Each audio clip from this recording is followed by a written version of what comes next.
algún caso clínico, y a partir de ahí poder compartirles algunos conceptos teóricos. No sé si lo leyeron, si todos tuvieron tiempo de ver la teórica. No sé si están todos los casos ya subidos tampoco. Sé que a mí me falta subir uno de Gineco 2, me hago cargo. Y no sé si los de patología, creo que sí, de patología mamaria ya están. Así que no sé si los pudieron leer.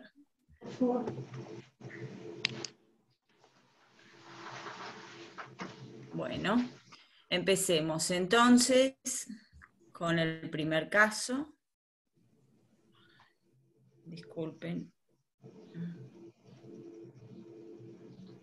Ahí está. ¿Me puedes dejar sola? Tómate el agua y ponete una remera, boludo. Bueno, chicos, ¿pueden silenciar sus micrófonos? Yo si tengo que volver atrás para buscar cómo silenciar todos, me voy a hacer lío, por eso. Bueno, empecemos. Una mujer judía de 25 años acude al médico porque se nota un bulto en la mama derecha. En la exploración física se palpa una masa inmóvil, firme, de 2 centímetros en el cuadrante súpero-externo de su mama. No se encuentran lesiones cutáneas ni adenopatías axilares. Ahora vamos a ver la figura que se va a corresponder con la biopsia escisional. Recuerden, escisión es todo lo que se reseca completamente, digamos.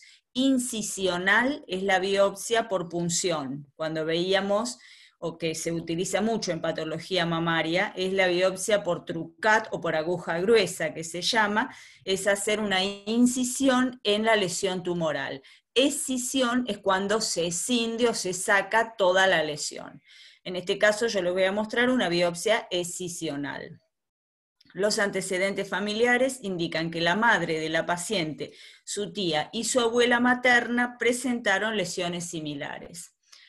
Acá, si ustedes leyeron un poco la epidemiología del cáncer de mama, hay algunas cosas que llaman la atención, ¿no? Por ejemplo, que sea una mujer tan joven. Estamos hablando de una mujer de 25 años.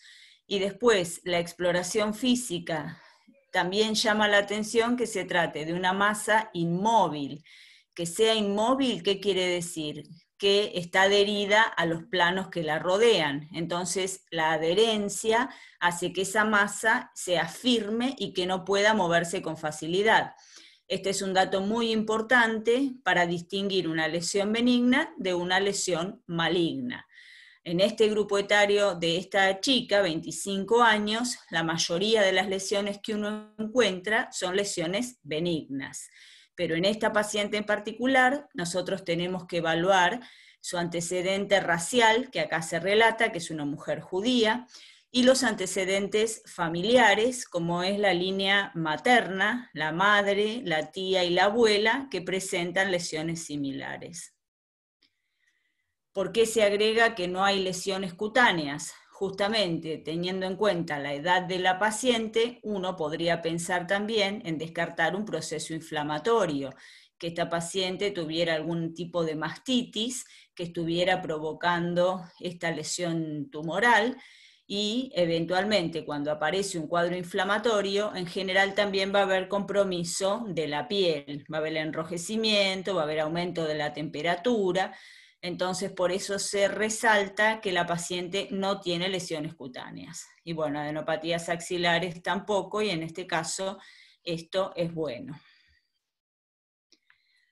Acá, como les decía, es una biopsia escisional porque se hizo la extracción completa mediante cirugía de la lesión. Fíjense, esto sería, describiéndolo, ¿no?, desde el punto de vista de la macroscopía, las piezas que ustedes hubieran podido ver si teníamos clase, es una resección parcial de parénquima mamario que está seccionada y que en la superficie de corte, que es lo que nosotros podemos observar acá, muestra a nivel central un área blanquecina, que es lo que se ve acá, de bordes espiculados. Fíjense que no es un borde neto, sino que estos bordes presentan como, son estrellados, digamos, presentan como filitas, que se meten en el resto del parénquima. Estos son bordes espiculados, blanquecino, homogéneo, tiene algunas áreas medio cribiformes, y si nosotros pudiéramos tocarlo, la consistencia de esto sería duro-pétrea. Acá vemos tractos blanquecinos que corresponden a un parénquima mamario de caracteres normales, igual que lo que se observa acá arriba, y el resto es tejido adiposo, que eso obviamente a medida que avanza la edad en la mujer, el tejido adiposo va reemplazando al parénquima mamario, y también depende de la constitución de la mujer. Si es más gordita va a tener más grasa y por lo tanto va a haber más grasa también en la mama. Pero acá lo que más nos llama la atención es esta lesión, una lesión espiculada, blanquecina, brillante, firme, que si ustedes observan acá el tejido adiposo pareciera lobulado, es como que además está como bien retraída esta lesión, y por lo tanto estas son características de malignidad. Otra imagen de otro caso, fíjense que acá tenemos otra vez un área blanquecina, firme, brillante, de bordes poco netos, y acá podría haber otros sectores también. En sectores se ven como áreas centrales, así tipo comedónicas también, en la periferia de esa lesión, y acá lo que vemos abajo, blanquecino, esto es parénquima mamario normal. En este caso también tenemos estas áreas más rojizas, probablemente reblandecidas, que podrían corresponder también a focos de necrosis. Y es un tumor de mayor tamaño. También es una biopsia escisional. La mama normal la vemos así, como esto que se ve acá abajo. Es un parénquima blanquecino elástico, y siempre tiene un componente de tejido adiposo. Las características del parénquima mamario también nos hablan de la predisposición de esa paciente a sufrir un cáncer. Cuando hablamos de mamas densas, hablamos de mamas que tienen mucho componente parenquimatoso, blanquecino, así como el que vemos ahí abajo, y esto hace que esa mama sea menos visible en la mamografía, y por lo tanto es más probable que se produzcan falsos negativos en la mamografía. O sea, es uno de los factores de riesgo para el desarrollo de un cáncer de mama, ya sea por las características intrínsecas de este parénquima. Una mama densa es una mama que probablemente tenga más cambios proliferativos y no proliferativos, y que además tenga como contra que va a ser más difícil la lectura en la mamografía. Por lo tanto, hay que controlarlo no solo con mamografía, sino también se suele utilizar la ecografía en ese tipo de parénquima mamario. Y acá tenemos la imagen histológica de esta biopsia escisional de esta paciente, que si ustedes ven, acá hay focos de tejido adiposo, y si ustedes recuerdan el parénquima mamario histológicamente normal, obviamente esto está totalmente reemplazado. La mama es una glándula diferenciada que, como ustedes saben, tiene conductos, tiene unidades ductolobulillares y culmina en los acinos, ¿no? Formados por esos lobulillos, forman los acinos mamarios. Todos van a desembocar en un conducto y después es la unión de esos conductos forma los conductos galactóforos que van a desembocar en el pezón. Lo que se observa acá va a ser una proliferación glandular. Fíjense, hay luces dentro de estas estructuras, por lo tanto podemos catalogarlo como un adenocarcinoma con formación de luces o de ductos. Es uno de los tipos más frecuentes de cáncer de mama. Después vamos a ir viendo cómo se gradúan y cómo debemos evaluarlos, estos tipos tumorales, pero lo importante es detectar la formación de estructuras ductales o glandulares con esta luz central. En este caso hay bastante formación de luces, bastante formación de ductos y de túbulos, y esto nos hace pensar que es un tumor bien diferenciado, porque lleva a mucha formación ductal. También tendremos que evaluar los núcleos y tendremos que evaluar las mitosis en estos tumores. Entonces, ¿cuáles son los factores de riesgo para el desarrollo del cáncer de mama en general? Hablando siempre en general. El sexo femenino, obviamente, es un factor de riesgo muy importante, porque el cáncer de mama, si bien los hombres también desarrollan cáncer de mama, es mucho más frecuente en las mujeres. Y en lo que es en los hombres, los factores de riesgo van a ser diferentes. Entonces, ser mujer, el 90% de los cánceres de mama se dan en las mujeres. La exposición a estrógenos tiene una importancia es muy importante y tiene que ver también con la edad de la paciente, la edad en la cual tuvo la menarquia, la edad en la cual esa paciente tiene la menopausia. Cuanto más temprana la menarquia y más tardía la menopausia, va a haber mayor riesgo porque hay mayor tiempo de exposición de la mama a los estrógenos. La edad al primer hijo, esto que les decía de la densidad del parénquima mamario, que les explicaba en la otra diapositiva. La presencia de enfermedad mamaria benigna. Sabemos que la enfermedad mamaria no proliferativa acarrea un riesgo bajo, pero que esto a medida que avanza, digamos, a medida que tenemos enfermedades de tipo proliferativas, como la presencia de hiperplasia ductal, la presencia de una adenosis esclerosante, va a aumentar un poco más el riesgo, y si sumamos atipía, como es la hiperplasia ductal atípica o lobulillar atípica, el riesgo va a ser mayor. Entonces, si bien son enfermedades benignas, van a poder conllevar un mayor riesgo de que esa mujer desarrolle un cáncer de mama. El cáncer de mama, la mama contralateral y el cáncer de endometrio. Sobre todo el cáncer de endometrio también tiene que ver con la exposición a los estrógenos. Bueno, hay factores ambientales, como siempre, la obesidad, el sedentarismo, la dieta rica en grasas, el alcoholismo también, el consumo de alcohol predispone al cáncer de mama, y el tabaco también. Y acá entra en juego un factor de riesgo que es muy importante en nuestra paciente, que está dentro de los factores hereditarios. ¿Y por qué digo en esta paciente? Justamente por la edad, porque sabemos que el cáncer de mama se da en las mujeres, en general tiene mayor incidencia a partir de la quinta década de la vida. Y en este caso estamos hablando de una mujer de 25 años, por lo tanto tenemos que tener presente que lo más probable es que entren en juego los factores hereditarios. Y acá tenemos familiares de primer grado con cáncer de mama, y también la raza. Vemos que en la raza judía hay determinadas mutaciones que son más frecuentes, que ya los vamos a ver, y por eso se resalta en esta paciente, y bueno, las mutaciones genéticas. Entonces estos serían los factores de riesgo, y los que nosotros tenemos que tener en cuenta en esta paciente son los que tenemos en último lugar, que son los hereditarios. Bueno, ¿y qué tipos de cáncer de mama conocen?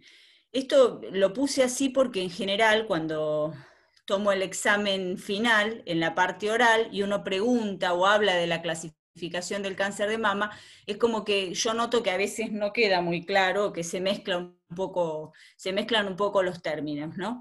Entonces, de base, nosotros sabemos que el cáncer puede ser in situ. El carcinoma in situ es aquel que no atraviesa la membrana basal, lo mismo que pasa en el cuello de útero, lo mismo que pasa en el colon, lo mismo que pasa en la piel. Entonces tenemos los carcinomas in situ, que son aquellos que van a estar confinados dentro al epitelio sin atravesar la membrana basal. Y hay dos tipos principales de carcinoma in situ: el de origen ductal, de esto que hablábamos, de la histología de la mama. El ductal va a tener su origen justamente en los ductos mamarios y sin atravesar la membrana basal. Y el lobulillar in situ, que es aquel que se desarrolla en el lobulillo y que no atraviesa la membrana basal tampoco. Entonces, estas son las variantes in situ del cáncer de mama. Y obviamente todo carcinoma in situ tiene una contrapartida, que es un carcinoma invasor o infiltrante. y que ahora vamos a ver cuáles son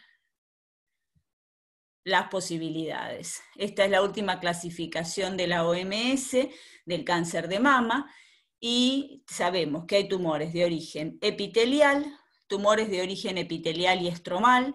Estos serían los dos tipos de neoplasias más frecuentes en la mama, las epiteliales y las combinadas de epitelio y de estroma. Después aparece un tercer grupo de tumores diversos que llama, que podrían ser de origen en tejidos mamarios, pero no específicos de la mama, como son los de partes blandas, por ejemplo, un angiosarcoma, un liposarcoma, los tumores de la piel, que comprometen la piel de la mama, pero no son específicos de ella, como podría ser un melanoma, tumores del tejido linfoide, como un linfoma de origen mamario. Bueno, aparecen los tumores no clasificados allí, un grupo de lo que no se sabe bien dónde encaja o qué es todavía, entidades que todavía no están del todo conocidas se ponen en ese grupo. Y después tenemos las displasias mamarias, enfermedad fibroquística, que son lo que llamamos patología benigna, y las lesiones que semejan tumores, como por ejemplo una ectasia ductal, un tumor inflamatorio, una ginecomastia. Eso serían lesiones pseudotumorales. Pero lo más importante para centrarse ustedes son los tumores epiteliales y los tumores mixtos, serían fibroepiteliales. Dentro de los epiteliales, obviamente tenemos benignos y malignos, y acá, si nos quedamos con los malignos, lo que veíamos recién, los no infiltrantes o in situ, ductal y lobulillar, y dentro de los infiltrantes, el más frecuente de todos es el carcinoma ductal invasor, o el que se llama carcinoma ductal no específico, o carcinoma ductal sin otra especificación, carcinoma NST, Non-Specific Tumor. Ese es el más frecuente de todos los cánceres de mama. Después aparece también la variante lobulillar invasora, que sería el segundo en frecuencia, y después están los tipos especiales, así como llamamos no especial no especial al ductal invasor, están los que son especiales, que tienen alguna característica que los distinguen, que son, por ejemplo, el mucinoso, medular, tubular, papilar, adenoide quístico, son unos cuantos, y el metaplásico. Y aparece ahí como una entidad aparte la enfermedad de Paget del pezón, que ya vamos a ver un poco de qué se trata.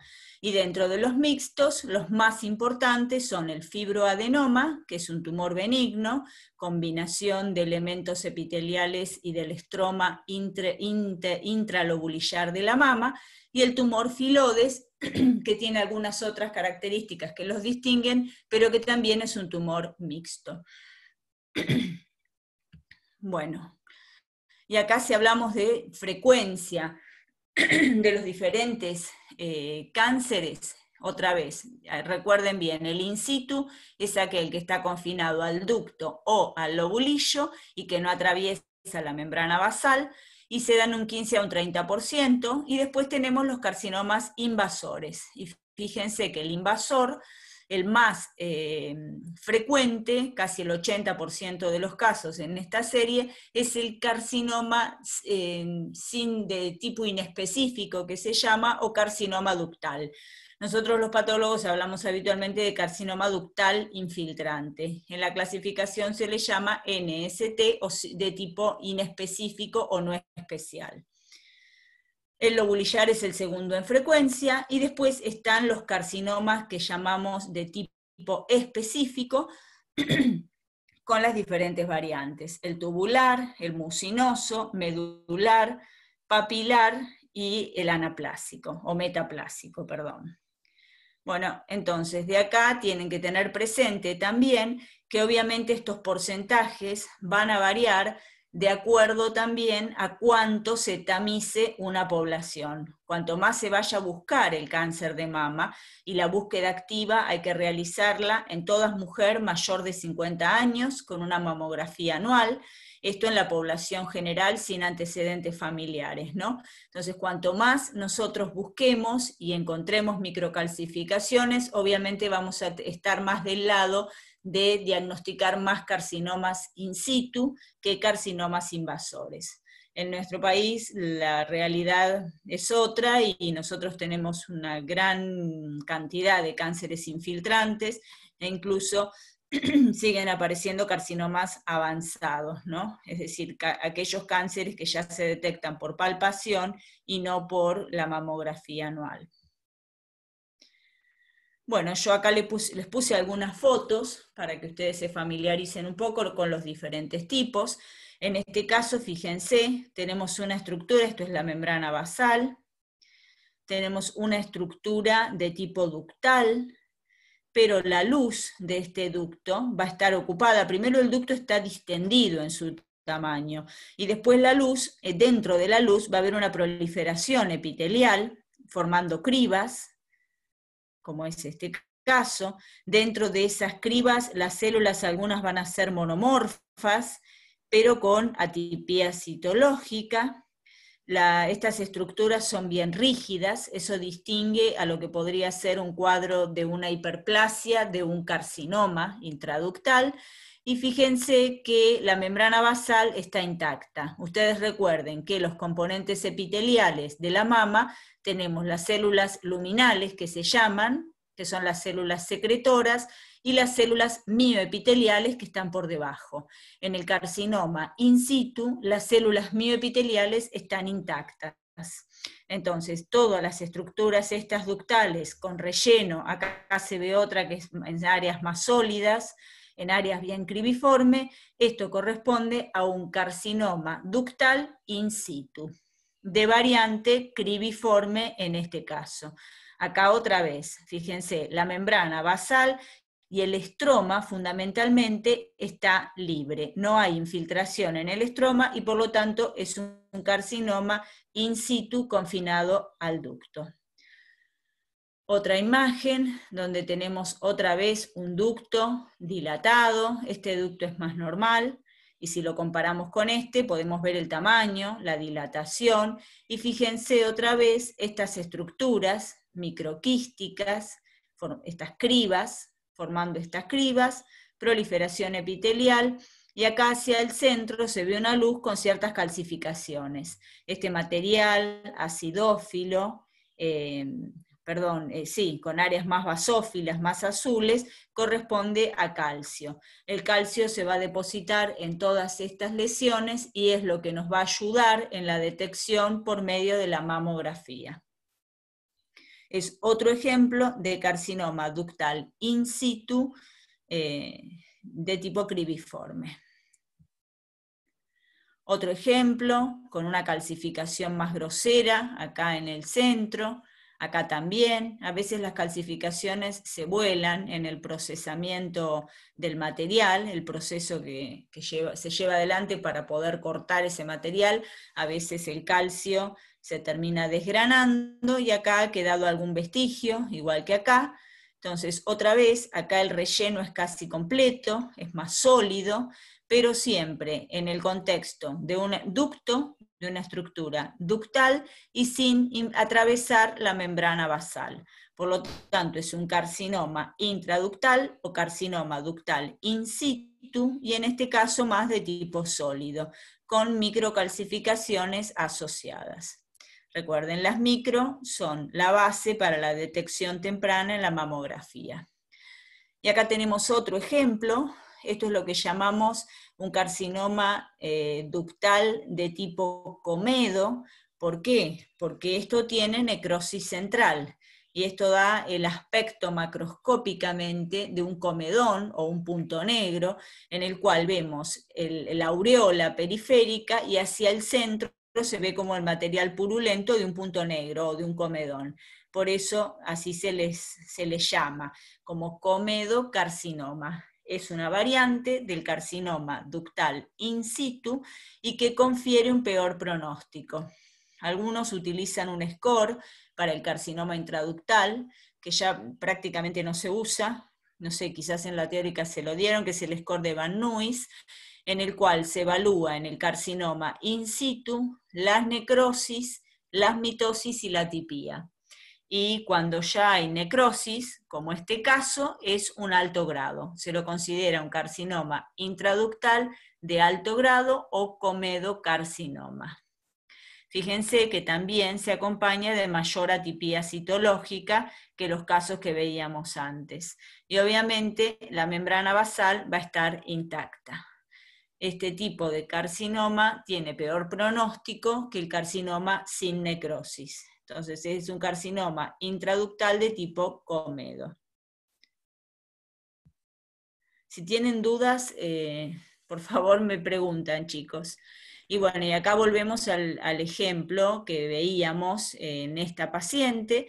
Entonces vemos que es una proliferación ductal, que está bastante bien diferenciada, pero claramente está infiltrando, ya salió del ducto, está infiltrando en el estroma, está llegando al tejido adiposo. Entonces, en este caso, estamos en presencia de un carcinoma ductal invasor, y después veremos los grados de diferenciación. Pero ya entonces no consideramos, atraviesa la membrana basal, es un carcinoma ductal infiltrante, NST, o de tipo no específico o ductal NOS.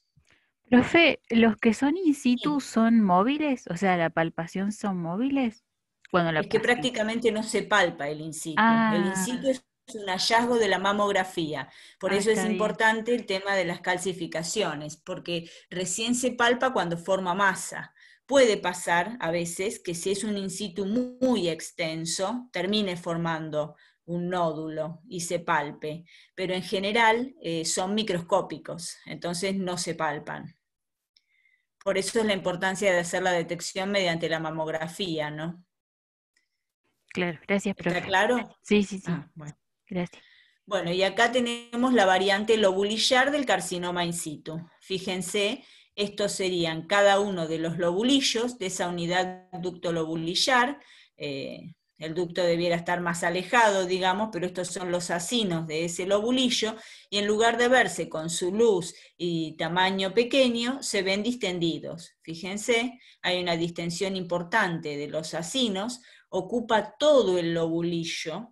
No es que pueda haber algunos acinos sí y otros no, sino en ese caso uno podría diagnosticar una hiperplasia lobulillar atípica. El requisito es que ocupe todos los acinos dentro de este lobulillo, que van a tener mayor tamaño, van a estar distendidos, y la ocupación, como se ve más acá a la derecha, es completa. No es que deja luces, sino que hay una ocupación completa.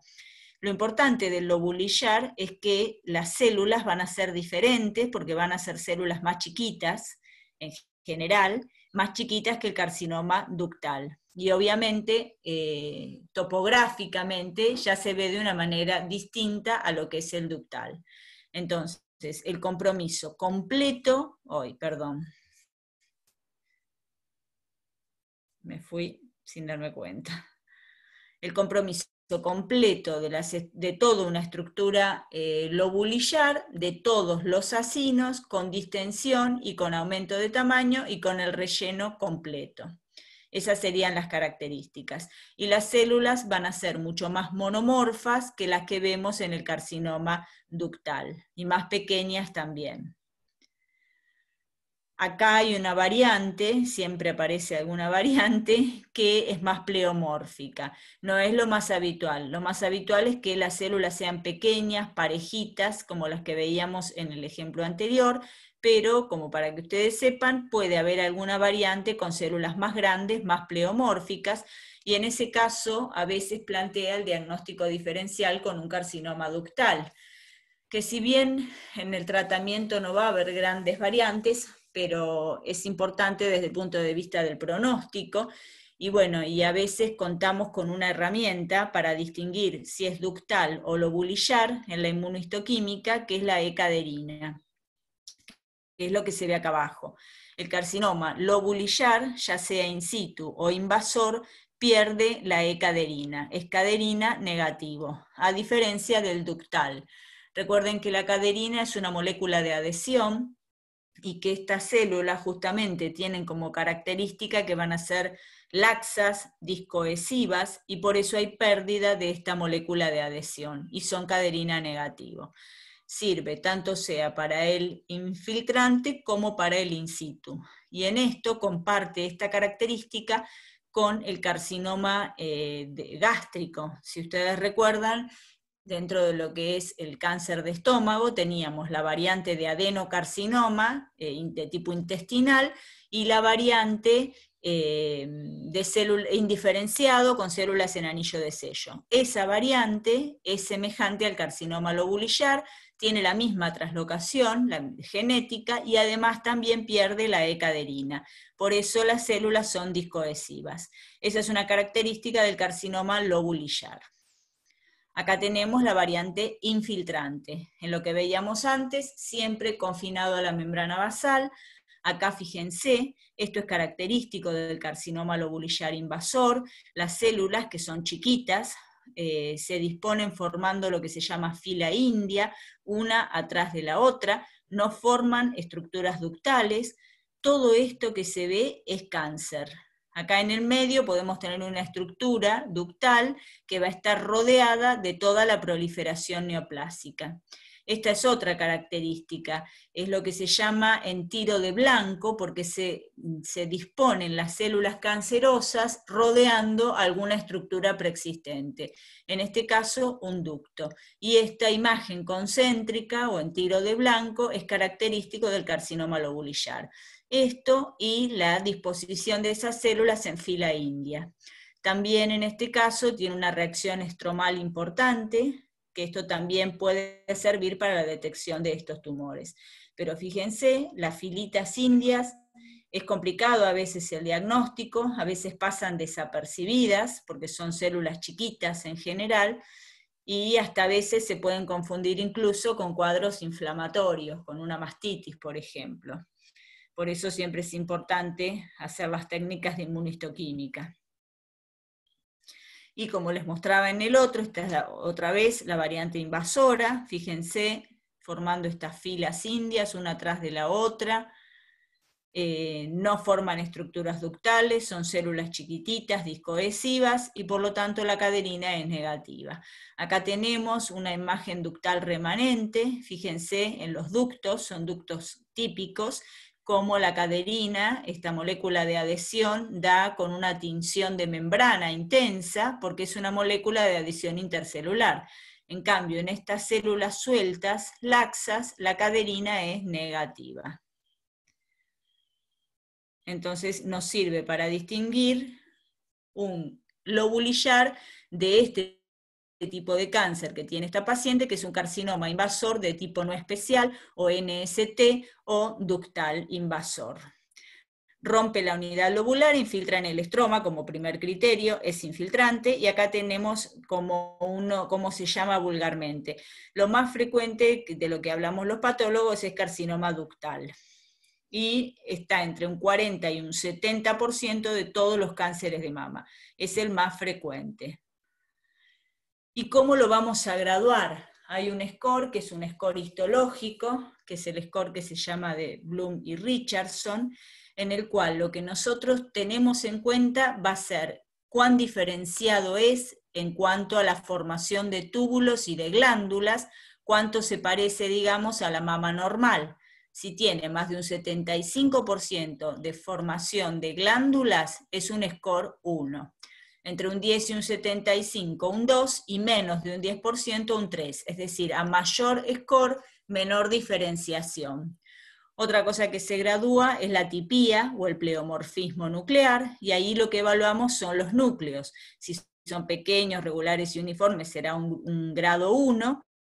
Si hay marcada variación, un grado 3, y en el medio, digamos, cuando hay algo de incremento pero no es tan marcado, va a ser un grado 2. Y el otro parámetro van a ser las mitosis. 5 a 10 por campo será un score 1, 5 a 10 en 10 campos, perdón, será un score 2, o más de 10, un score 3. ¿Y qué es lo que se hace para hacer el grado de Van Nuys? Se hace la sumatoria de cada uno. Por ejemplo, en el caso de esta paciente, teníamos una formación tubular marcada, más de un 75%, por lo tanto tenemos un grado 1. Supongamos, ¿no? El pleomorfismo nuclear que sea un grado 2, vamos sumando y ya tenemos un score 3, y si sumamos mitosis, que tenga también un score 3, tenemos 5 puntos para esta paciente. Entre 3 y 5 es un grado 1 de Van Nuys. Así se completa el score. A menor grado, obviamente, es una paciente que va a tener mejor pronóstico, porque va a tener más diferenciación histológica, menor pleomorfismo y menor cantidad de mitosis. Esto en el informe de un tumor de mama no puede faltar nunca, el patólogo siempre tenemos que informar esto. Estos son los 3 grados ya hecha la sumatoria, como les decía, es de Bloom y Richardson el score. El grado 1, fíjense la diferenciación ductal importante que tiene, más de un 75%. Grado 2 ya aparecen áreas más sólidas, pueden haber cordones. Y en el grado 3 directamente hay masas sólidas con mayor atipía nuclear, con mayor pleomorfismo nuclear y obviamente mayor cantidad de mitosis.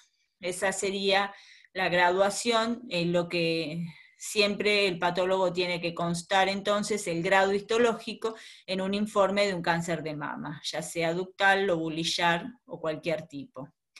Otra cosa que no puede faltar en un informe de un cáncer de mama es la inmunohistoquímica, con los marcadores. Estos biomarcadores son los que se utilizan para hacer la clasificación molecular del cáncer de mama, que todo tiene su correlato, digamos, el score histológico tiene cierta correlación con la inmunohistoquímica, el tipo histológico con la inmunohistoquímica y obviamente también con la genética. Ya lo vamos a ver cómo se entrelazan estos 3 conceptos.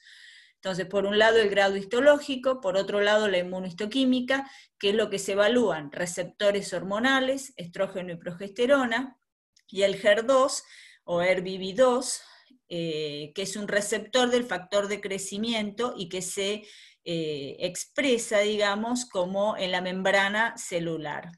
También, no está acá puesto, pero el índice de proliferación nuclear también se utiliza para la clasificación molecular, que es el KI67, y que lo que mide va a ser cuánto es un factor de proliferación y cuánto está proliferando ese tumor de la mama. Con el receptor de estrógeno, progesterona, HER2 y el Ki67, nosotros podemos hacer una clasificación molecular del cáncer de mama. Esto siempre tiene que estar en el informe del patólogo. Y además, ¿por qué? Porque al oncólogo esto le va a servir de base para el tratamiento, no solamente la clasificación molecular, sino que va a servir para tratar a esa paciente. Una paciente que tiene receptores positivos es pasible de recibir tamoxifeno, que es un antiestrógeno, y que entonces su cáncer de mama va a responder a esa droga porque tiene receptores para recibirla. Si es un cáncer que es HER2 positivo, hay otra droga que se denomina trastuzumab, a la cual se les puede dar a esas pacientes para inhibir a ese tumor porque tiene los receptores para ser inhibidos por esa droga. O sea, esto es pronóstico, predictivo y además suma para tratamiento. Por eso siempre es importante que esté.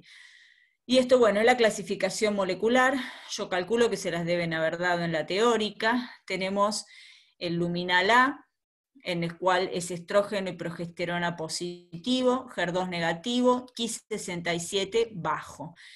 Es lo que se llama luminal A. ¿Por qué? Porque semeja a la mama normal con sus células luminales. Luminal B, estrógeno y estrógeno positivo, pero tiene un alto índice de proliferación. Esa es la diferencia con el luminal A. Acá, bueno, por ahí es un poco más confuso, porque vieron que en los luminales el HER2 puede ser positivo a veces en el luminal B, y también se lo considera un luminal B, pero lo que clásicamente se dice es que el luminal A es aquel que es estrógeno, progesterona, HER2 negativo y bajo índice de proliferación, y el luminal B tiene un alto índice de proliferación, el Ki67 es más de un 15%. El que es HER2 enriquecido es positivo para el HER2 y negativo estrógeno y progesterona. Usualmente es alto el Ki67 o el factor de proliferación, Y después tenemos los triple negativos o basal-like, que se llaman, en los cuales son negativos todos los marcadores, estrógeno, progesterona y HER2. El Ki67 es usualmente alto. Y acá habla de marcadores basales, que son algunos marcadores que se utilizan cuando el tumor no expresa nada, que son la citoqueratina 5 y 6, y que por eso se lo llama también basal-like, porque es tipo célula basal. No expresa ningún marcador hormonal, ni el HER2, pero puede expresar marcadores de células basales como la citoqueratina 5, y tiene muy mal pronóstico. Acá algunos ejemplos de tipo luminal A, fíjense, es un tumor que en este caso no tiene una gran diferenciación, sería un grado 3 de diferenciación probablemente, pero es positivo para el receptor de estrógeno. Recuerden que la inmunohistoquímica se va a ver siempre igual, el cromógeno es la diaminobencidina, se llama, que tiñe de color marrón, por eso todas las fotos de inmunohistoquímica se van a ver iguales. La tinción de receptores hormonales es una tinción nuclear, por eso tiñe bien todo el núcleo celular. Es fuertemente positiva, en este caso el estrógeno, en más de un 90% de las células. La progesterona es un poco más débil, pero es positiva, es intensa, y el HER2 es negativo. Es negativo cuando no se colorea nada en la inmunohistoquímica. El luminal B, el HER2 en este caso es positivo, el receptor de estrógeno es positivo también, y la progesterona, bueno, no dice mucho. Habría que hacerle también un índice de proliferación y eventualmente sería alto. Este es el HER2 enriquecido, que si ustedes van viendo, cambia también un poco la histología. En este caso no es bien diferenciado este tumor, no forma estructuras ductales, tiene tanto estrógeno como progesterona negativo, y HER2 es positivo, de membrana es la tinción de HER2, intensa, fuerte, y tiene que ser completa alrededor de toda la membrana, y en más del 10% de las células tumorales. Acá está tiñendo más del 90% de las células de este tumor. Y el triple negativo es esto, es un tumor que en general ya la histología es pobremente diferenciada, tiene mucha atipía nuclear, hay variantes dentro del triple negativo, como es por ejemplo el medular, donde además acompaña un infiltrado inflamatorio importante, es un tumor agresivo y que metastatiza rápidamente al sistema nervioso central y tiene relación con ciertas alteraciones genéticas.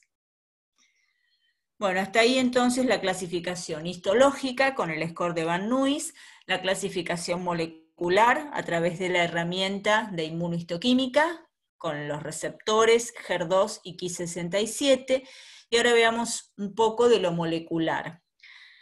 Y se plantea, la hermana de esta paciente, que tiene 18 años, le pide al médico que determine si tiene riesgo genético de desarrollar una enfermedad similar. ¿Cuál de los siguientes genes es más probable que esté mutado en esta hermana? Y acá tenemos una lista de genes, como son el BRCA1, receptor de estrógeno, HER2-Neu, P53, receptor de progesterona o el RB1.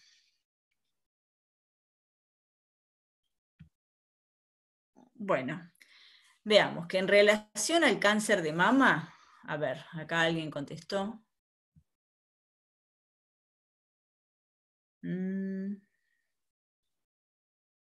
Ay, perdón, había preguntas. A ver, ¿suelen tomar cuánto valen los score? No, el score sí es importante siempre y no puede faltar. Si un patólogo no hace el score en el informe, es un informe incompleto. El score es importante para el oncólogo, desde el punto de vista del pronóstico sobre todo. No tiene que ver con el tratamiento, sino que tiene que ver con el pronóstico de esa paciente. Y acá, bueno, pusieron la B, vamos a ver entonces ahora, no me acuerdo cuál era la B. Receptor de estrógeno. Bueno, fíjense que era una mujer joven, y esta es una mujer de 18 años, ¿no? Bueno, en relación al cáncer de mama y lo genético, sabemos que el 70% de los cánceres de mama son esporádicos. ¿Esto qué quiere decir? Que no tienen una carga genética familiar, sino que se dan por cuestiones ambientales, podríamos decir, o alteraciones genéticas o mutaciones adquiridas en la vida de esa mujer. Pero el 70% van a ser esporádicos. A ver, voy a mirar el chat. Bien, acá me empiezan a poner el BRCA. Muy bien, sí. Sí, ahora vamos a ver. Sí, es el BRCA1 en este caso. Vemos que el 15 al 20% tienen agregación familiar, es decir, antecedentes familiares de cáncer en determinadas familias. Y claramente hereditario el porcentaje es bajo, es entre un 5 y un 10% de las pacientes. ¿Por qué les digo esto? Porque también muchas veces aparece esto de que la mama sí o sí hereditario y no. Es importante controlar a todas las mujeres, porque la mayoría va a ser esporádico. Fíjense de esta torta, más del 70% es esporádico. Tenemos dentro de los grupos familiares, fíjense, casi la mitad son asociados a alteraciones en el BRCA1 y en el BRCA2. Después aparecen otros, como es el P53, el PTEN, bueno, un montón de genes aparecen. Y después hay algunos que todavía no se sabe, que puede haber susceptibilidad genética, hay determinados genes candidatos, pero que todavía no está bien estipulado si es o no es. Lo más pesado y lo más fuerte en este caso va a ser el BRCA1 y el BRCA2.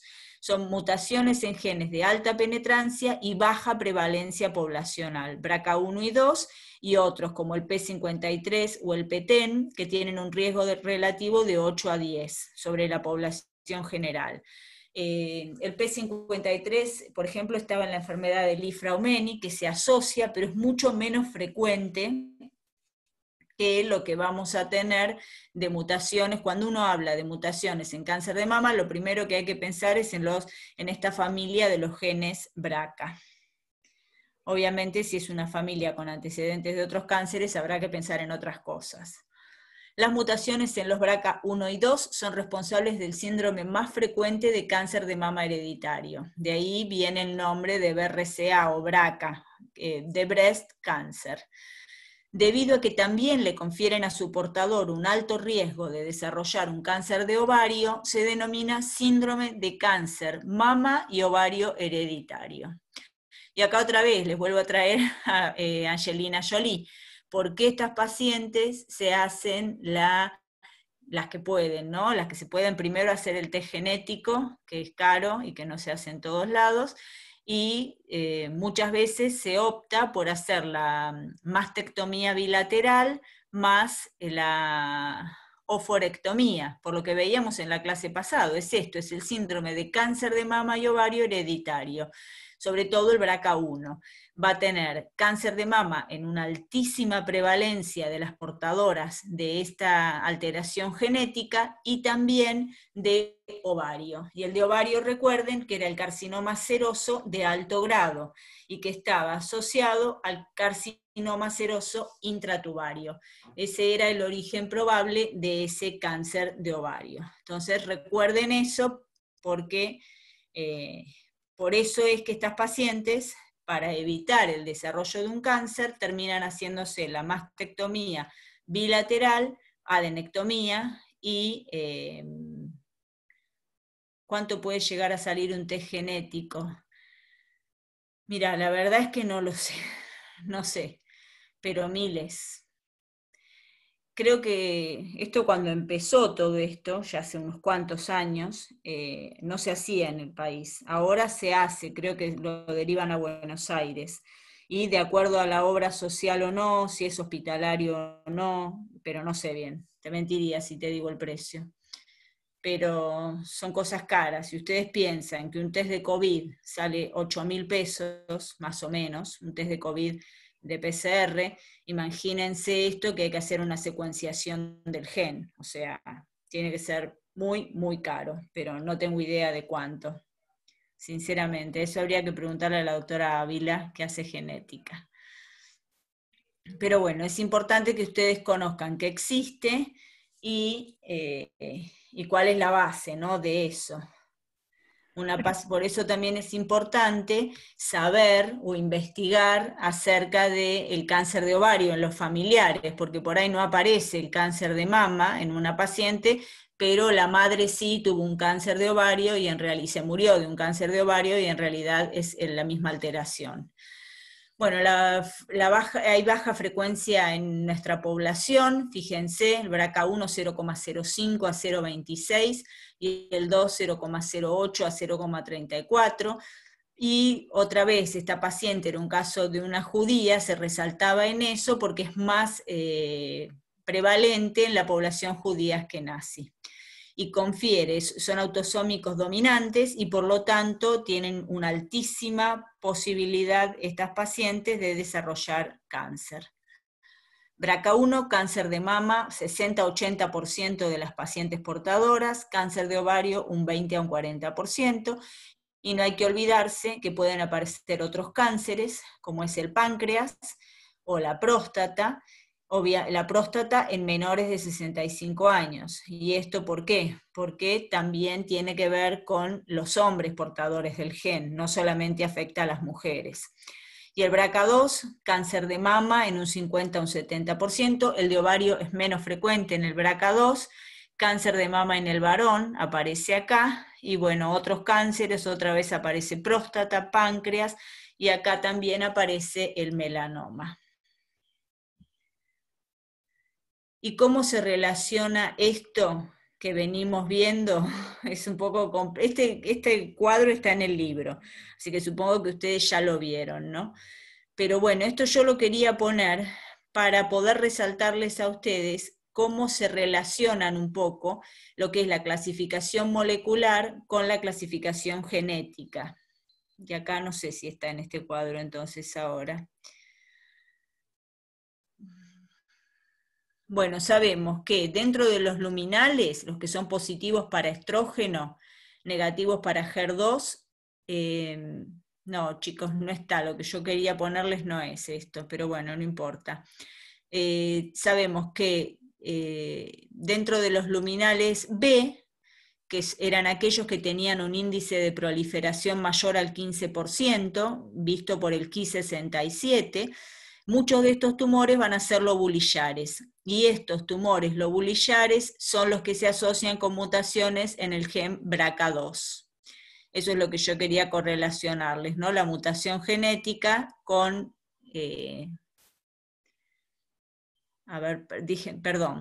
los que tienen mutaciones del BRCA2, acá está, portadores de las mutaciones del BRCA2.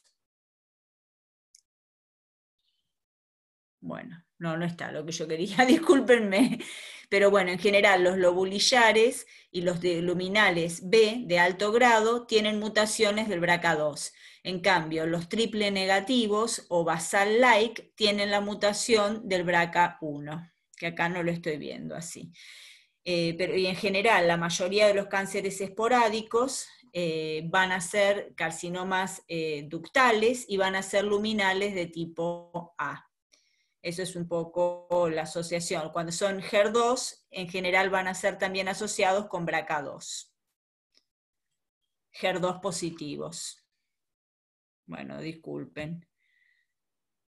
Bueno, y esto no olvidarse que el BRCA también es cosa de hombres, ¿no? Que no solamente va a afectar a las mujeres con la mama y el ovario, sino que como veíamos también puede haber cáncer de próstata, cáncer de páncreas, cáncer de mama en el hombre también, y por ahí aparece el colon, y el melanoma era otro.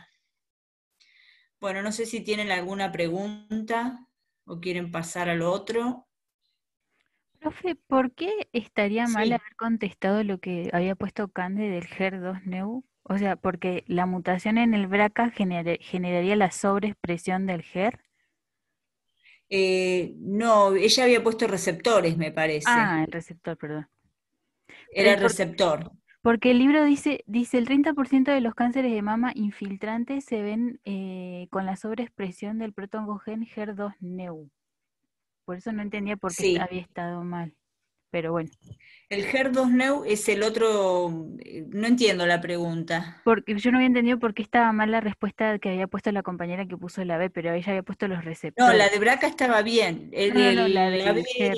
era el receptor, por Claro, eso claro. era. Bien. Bien. Bueno. Bueno, este es otro caso, una mujer de 47 años que relata en los últimos 3 meses aumento del tamaño de su mama derecha. Se realiza una mamografía que ahora la vamos a ver. Se decide biopsia para diagnóstico de la lesión. Fíjense, acá tenemos la mamografía a la izquierda, donde lo que se observa es una lesión densa.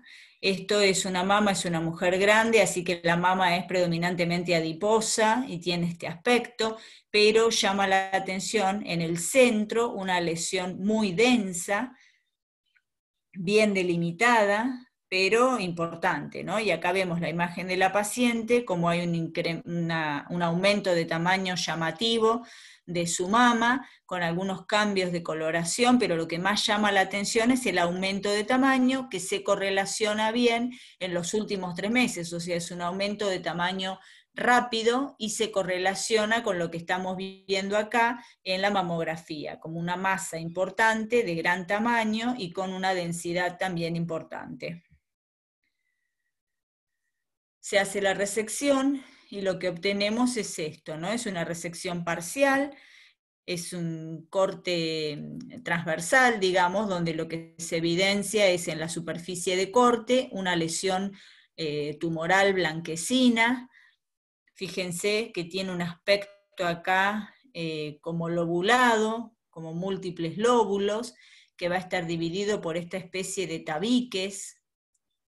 Esto es lo que clásicamente se dice que dan un aspecto foliáceo, estos tabiques como de hojas, como que estos tabiques delimitarían como hojas, eso es lo que se dice, ese aspecto foliáceo de esta lesión, es homogénea, blanco brillante y grande.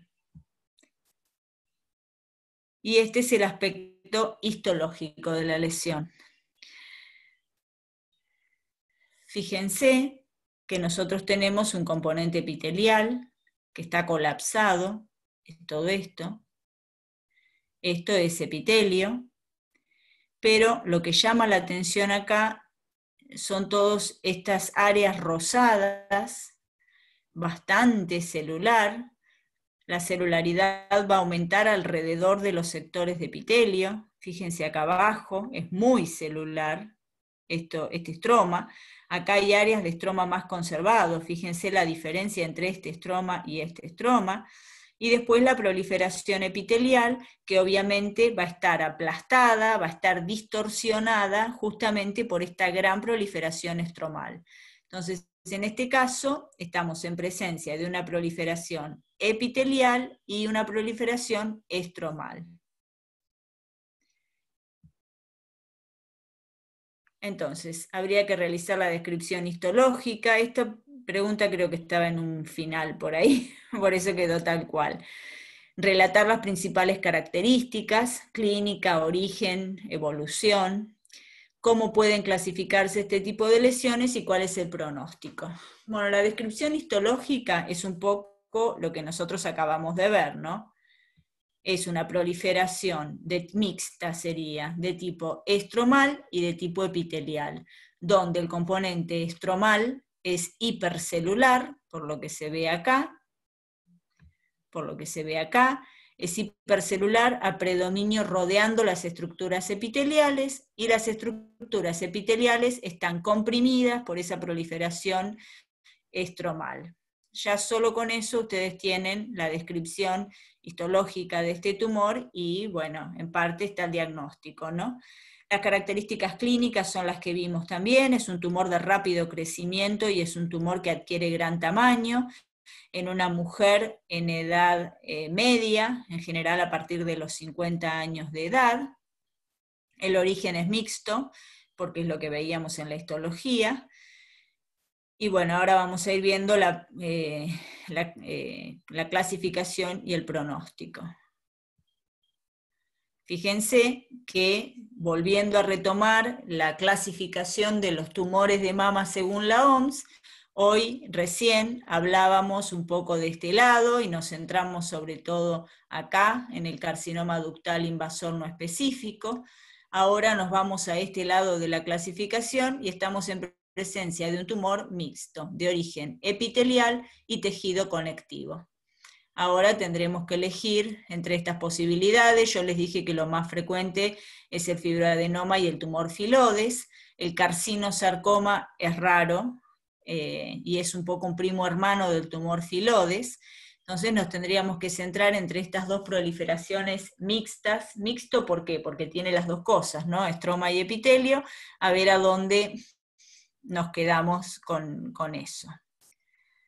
Otra imagen, este aspecto foliáceo que se le dice, que veíamos en la macroscopía y que otra vez lo vemos acá, tiene estas estructuras epiteliales que están totalmente estiradas y distorsionadas a expensas de esta gran proliferación estromal, que nuevamente les digo, acá tenemos áreas donde hay adenosis mamaria, ¿no? Recuerdan los cambios mamarios no proliferativos, que teníamos quistes, acá hay una estructura quística, podía haber adenosis, que acá tenemos estructuras glandulares pequeñas, y hay fibrosis, entonces acá tenemos una, digamos, una displasia sería mamaria no proliferativa, tenemos quistes, adenosis y fibrosis, y ¿para qué los traje a este lado? Para que se fijen el estroma. Este estroma mamario es totalmente diferente a este estroma, en cuanto a la celularidad. El origen de estos tumores mixtos va a estar dado, si ustedes recuerdan la histología, la mama tiene un estroma intralobulillar, que es un estroma laxo, y un estroma interlobulillar, que es más denso. El origen de estos tumores es el estroma interlobulillar. A ver, perdón, si tengo alguna pregunta. Fibroadenoma me ponen. Y bueno, fibroadenoma es una de las posibilidades. Tendríamos que relacionarlo con la clínica. ¿Qué teníamos en la clínica? Una lesión de rápido crecimiento y una lesión en una mujer grande. Ahora no me acuerdo la edad que decía, pero me parece que tenía más de 40 años. Entonces, ese rápido crecimiento, ese gran tamaño y esa edad, junto con otro parámetro histológico que es la celularidad estromal, me llevan más a un filodes que a un fibroadenoma. A ver, me preguntan algo más.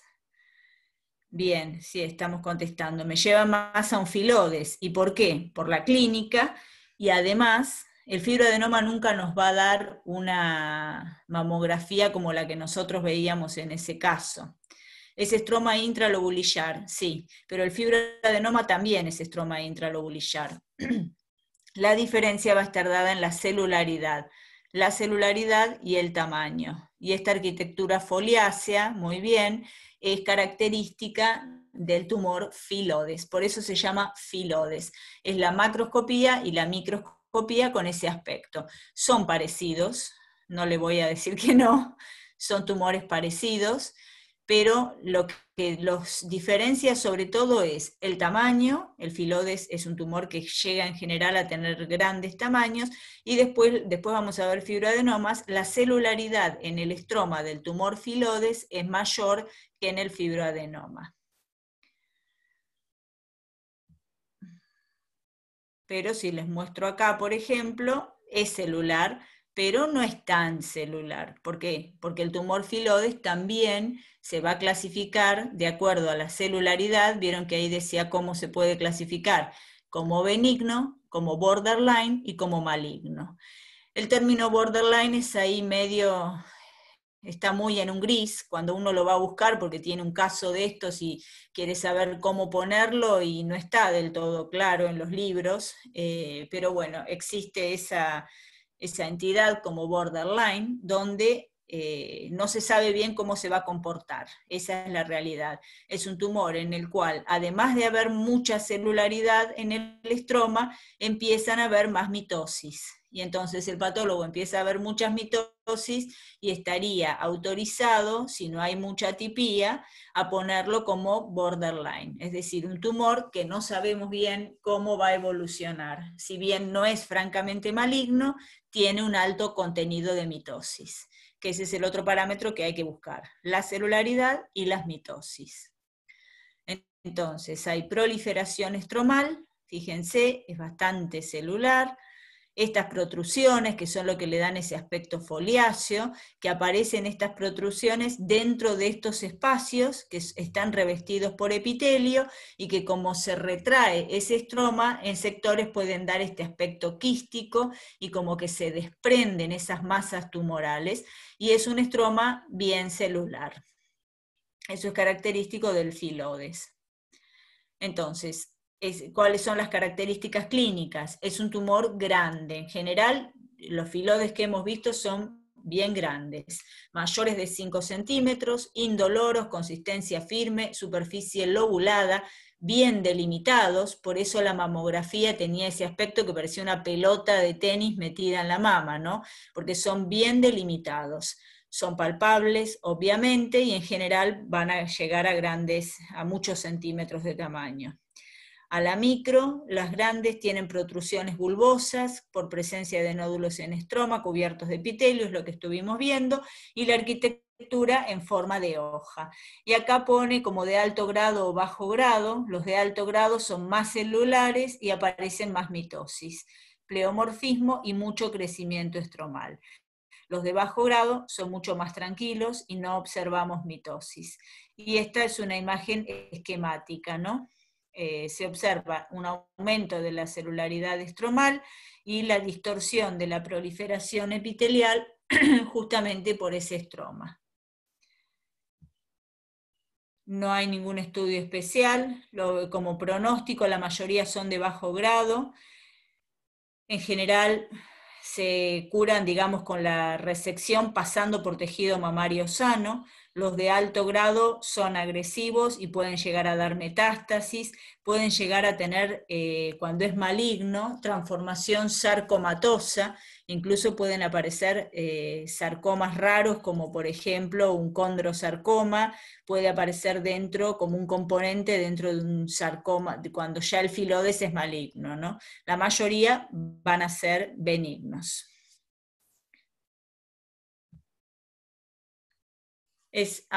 ¿Cuál es el diagnóstico diferencial principal? Acá arriba dice fibroadenoma. Es el fibroadenoma. Es el tumor femenino más común entre los 20 y los 40 años. El filodes en general lo vamos a diagnosticar en mujeres entre 10 y 20 años más grandes. El fibroadenoma muchas veces se va a asociar con hiperplasia y con displasias mamarias. Es un epitelio que va a responder a las hormonas, entonces en general en la menopausia el fibroadenoma se va a achicar y muchas veces aparece como una masa calcificada en la mujer menopáusica. En cambio, el filodes crece en la mujer menopáusica. Esa es una diferencia. El fibroadenoma es un tumor raro en la mujer menopáusica y el filodes ahí empieza a ser más frecuente. Es otra cosa que nos aporta en el diagnóstico diferencial. Recuerden que se da en mujeres, incluso hay un fibroadenoma juvenil que se puede dar en mujeres adolescentes, chicas, o sea, es un tumor muy frecuente.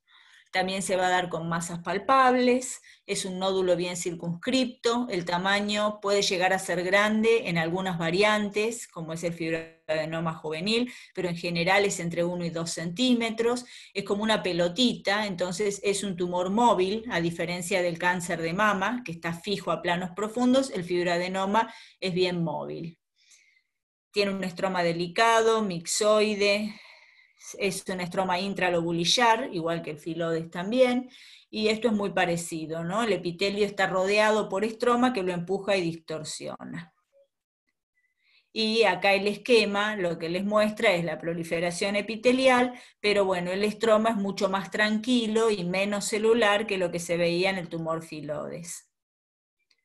No hay estudios especiales, se clasifica como un cambio proliferativo sin atipía, como lo que veíamos, la adenosis, los quistes, y puede aumentar levemente el riesgo de cáncer, es rarísimo, es un tumor benigno.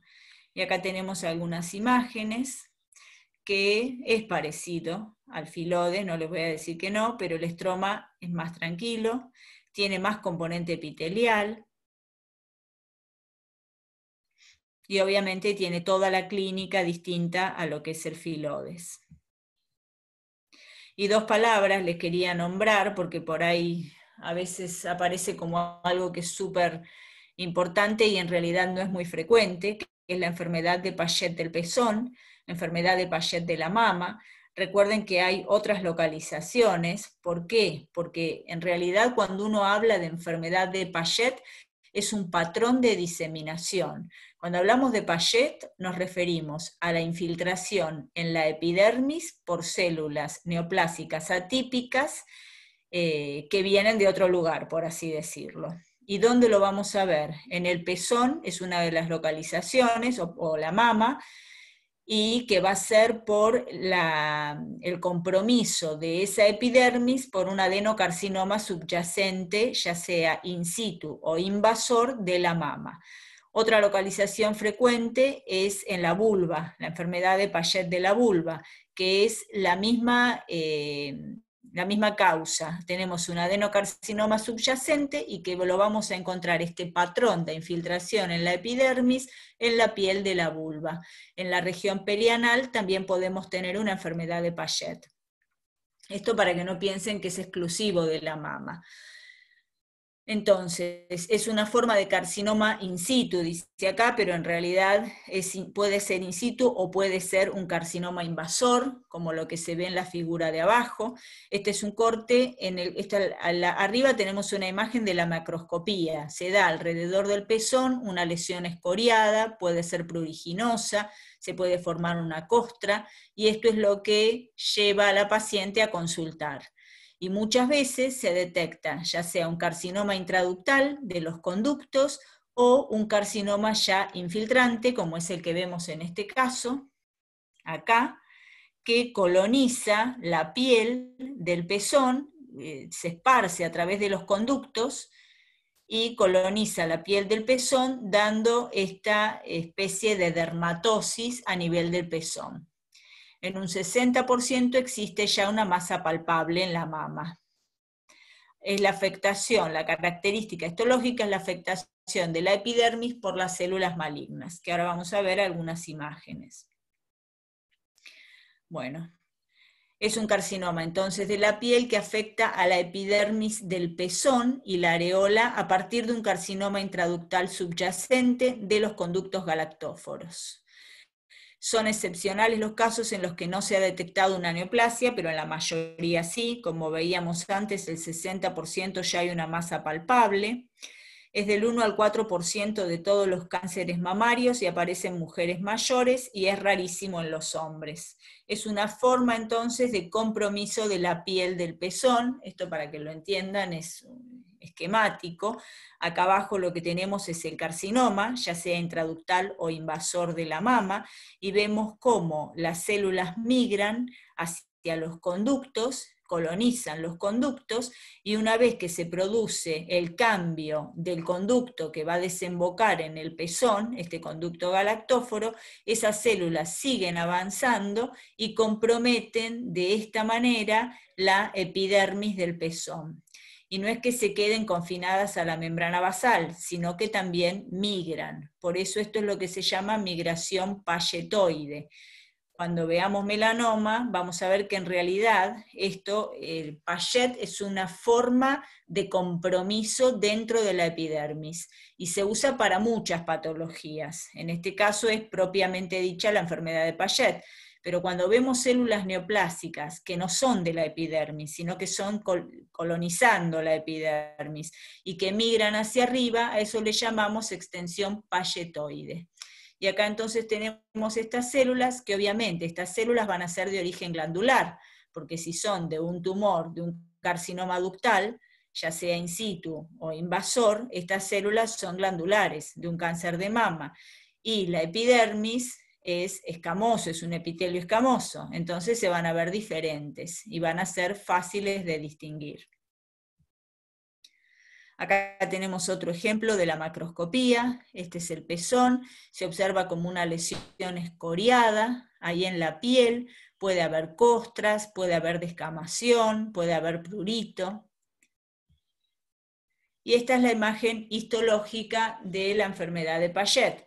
Fíjense, es la piel, la epidermis, como les decía, con sus células escamosas, con su configuración normal, pero que va a estar invadida por estas células, que como son glandulares, en general son más grandes, fácilmente resaltan, acá hay dos células juntas, y que migran hacia arriba. Están comprometiendo todo el espesor de la epidermis, células neoplásicas correspondientes a un adenocarcinoma. Acá otra vez se ven más bonitas, a mayor aumento, más grandes, y acá les puse una imagen de una técnica de inmunohistoquímica, porque cuando nos encontramos con esta lesión en la piel, al patólogo se le plantean algunos diagnósticos diferenciales. Por ejemplo, si puede ser que estas células vengan de un adenocarcinoma de la mama, o puede ser que estas células, por ejemplo, provengan de un melanoma primitivo de ahí de la piel. Entonces recurrimos a la inmunohistoquímica. Solo con las técnicas de rutina no nos alcanza. Y una de las técnicas que podemos usar, por ejemplo, es la citoqueratina 7, que es una queratina de alto peso que va a ser positiva en las células glandulares, de origen glandular, epiteliales glandulares, y por lo tanto en un cáncer de mama es positivo para citoqueratina 7, a diferencia del melanoma y a diferencia de las lesiones propias de la epidermis, como sería un carcinoma escamoso. Entonces, teniendo acá la técnica de citoqueratina 7, esto nos va a avalar a que este compromiso cutáneo proviene de un tumor subyacente en la mama. Y aparte es muy lindo para verlo, ¿no? La ilustración. Diferente sería si esto fuera, por ejemplo, un melanoma, donde la queratina 7 es negativa y uno le haría marcadores especiales para las células melánicas. Esta era la última. No sé si tienen alguna duda. ¿Se quedaron abrumados? Creo que con respecto a cáncer de mama, prácticamente esto, mira, lo de el cáncer, perdón, fibra, acá me preguntan si es posible que aumente la cantidad de fibroadenomas cuando haya uso de anticonceptivos orales. En general, el estrógeno que se utiliza en los anticonceptivos es de muy baja cantidad, o sea, yo creo que sería rarísimo, pero bueno, eso habría que consultárselo bien a un ginecólogo, pero yo creo que sería muy raro que pudiera aumentar solo el uso de anticonceptivos, ¿no? Sí, igualmente se relata cuando se habla de cáncer de mama que en muy baja posibilidad, o sea, en muy bajo, puede aumentar levemente el riesgo de cáncer de mama el uso de anticonceptivos, pero es muy bajo el riesgo, y eso tiene que ver con que cada vez las dosis de hormonas que se utilizan son más bajas. Pero bueno, siempre que se introducen estrógenos, puede haber algún cambio en los tejidos que son sensibles al estrógeno, endometrio, mamas, por eso cada vez se restringe más el uso para la posmenopausia o para la menopausia, porque puede complicar, sobre todo el endometrio, como veíamos las clases pasadas, o la mama también puede complicar.